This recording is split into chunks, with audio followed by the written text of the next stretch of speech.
hive cities are a richer environment, constructed over millennia into huge structures that resemble termite mounds, breaking ground level and reaching high into the Necromundian atmosphere. Everything you could imagine within a sprawling metropolis exists within the Underhive. If all you're using in your terrain builds are Zone Mortalis and Sector Mechanicus, you are doing the environment an injustice and missing out on lots of fun possibilities in your hobby.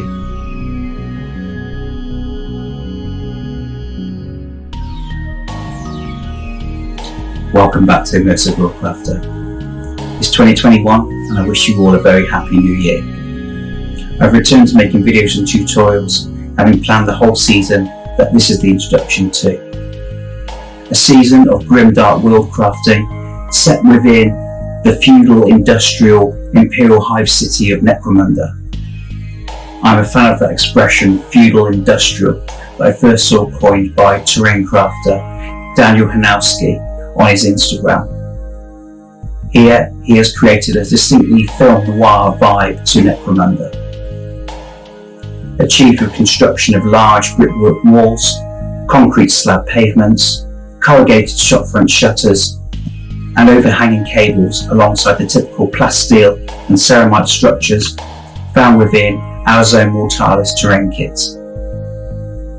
Feudalism I had to look up and found it was a system of law, economics, military and cultural customs that pertained to medieval Europe between the 9th and 15th centuries. It is also mentioned briefly in the 2017 Necromunda rulebook, which says, "No attempt is made to enforce central administration upon the time population. Indeed, such a thing would prove impossible in a world where most people remain unrecorded by any authority. Instead, a kind of feudal system has evolved by which individuals owe loyalty to others, who, in their turn, owe their loyalty to increasingly more powerful members of the hierarchy." We can also describe something as being feudal if it is absurdly outdated or old-fashioned. This is certainly fitting for Necromunda that has laid waste to its once resource-rich world as its cities crumble beneath ground level into its sump seas below.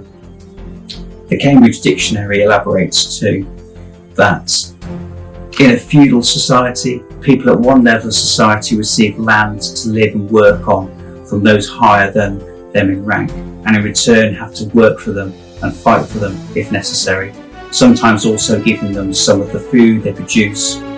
Now, if we extrapolate that to the Imperial House Halmar, the noble houses, the clan houses, and then scummers of Necromunda, it all begins to become very clear how all the best resources in the Underhive move up through the echelons of the Hive City, whilst both the figurative and literal shit runs downstream.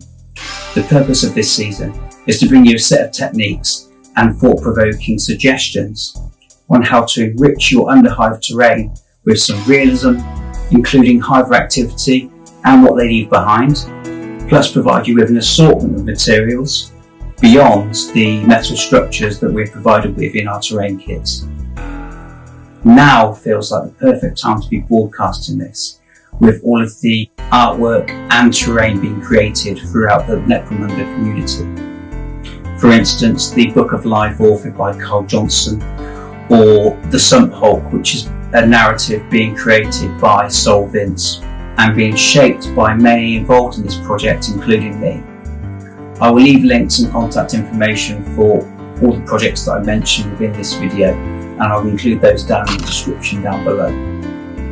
I don't want to go into detail on what I have planned for each episode in this series. I will list the episodes I have planned, however. There should be many in the list that from the title should give you a good explanation of what to expect within that particular video. Others will perhaps be vaguer until I flesh out the details and work out what content I'm actually going to put into each of those videos. The first tutorial will be on how to create realistic looking detritus, rubbish piles, midden heaps and rubble. Following that there is more than metal in the Underhive, which will include modelling wet rot on wooden planks as well as dry rot on wooden planks, how to whittle plastic sprues into timber, and also this is where the obscure comes in, so nature always finds a way, which is going to be to do with Carl Johnston's The Book of Life, but I'll give you a bit more information as that one comes along.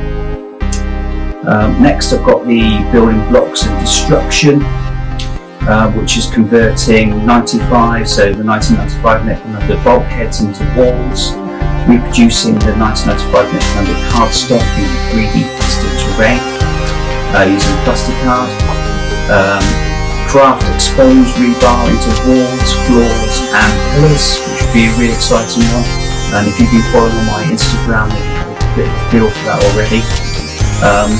Talking more about this feudal industrialism and how we can get that look and feel, and then also breaking the grid, so that's taking the zone mortalis tiles, which are standard 1 foot by 1 foot and got a certain amount of tiles, taking that 1 foot by 1 foot square and providing something that's a little bit more interesting by breaking that grid up, making something which is a little bit more juxtaposed and, I don't know, interesting to the eye, I guess, something a bit more out of the ordinary. We'll then go on to a section called settlements, which I'm going to be looking at taking old computer cases, so the nice old metal computer cases, the tower cases, and making Necromunda buildings in and around those, essentially. So having perhaps like a skyscraper which is using a whole case, or providing like little shanty buildings which kind of hang off the side of it. Which would be interesting. I'm then going to be looking more at the Sumphulk, so as I mentioned about solvents and the Sumphulk and some of the aesthetics around that and how I can make settlements and buildings which are going to be fitting that particular vibe. And Heatsink stack shanty habs. So this kind of sort of ties into a bit of the computer case and having those sort of shanty buildings hanging off the side. I'm thinking of something a bit more like a heatsink, a bit more cylindrical perhaps, and how you can have this kind of like favela of buildings rising up onto the sides of the heatsink essentially. I then have a section which I call Venditores, which is looking at Administratum buildings, Officio Medicae, Departmento Munitorum, so having your manufactories and your fabricatories, ablutions blocks. So a lot of these I've picked up from reading some of the Black Library books, such as Ravener and Eisenhorn, and some of the Necromunda novels, and then also there's a few which have got hive cities which are appearing within the Warhammer horror novels. Looking at some of the buildings for the guilds, such as the Guild Masoni. I've got faith paper vendors, flotsam stores, gampers. So gampers, I think that appears in, if I remember correctly, I think it's in Ravener, and possibly the first book, but not 100%. It's been a little while since I've read it now. Anyway, I digress. It is an umbrella. You've got like, I see it as being some servitors which whenever it starts raining, acid rain, they just pop open these big umbrellas, these gampers, which allow the residents to go about their business freely without having to be burnt alive by acid rain. And then finally in this section, eateries. So looking at large markets, armoured munitorum containers which have got shop fronts within them, all of those sorts of different types of things. And then the final section I've got it's the long tail of territories. So I've gone through all of the territories which are in the 2017 rulebook and also the 1995 rulebook, the ones that I think are interesting. There's a little bit of overlap. Just to take you through just a few of them, I'm not going to go through the whole list, but you've got the Old Ruins, Road Dock Shop, Promethean Caches, Wastes, Sludge Seas, Fighting Pits, Chem Pits, Spore Caves, those types of things, and how I can go into lots of interesting details around what these feel like, what sort of materials the buildings are made out of, or the environments. If you enjoyed this episode and would like to see more techniques on how to terraform the Grimdark Underhive, please subscribe and turn on notifications to avoid missing an episode. Also, feed the YouTube algorithm, letting them know this content is useful by leaving a comment down below, whether that be support, Discord or suggestion. Please consider supporting me to create more content like this in the future and my journey making improvements on the production by becoming a patron. I've provided a link to this in the description.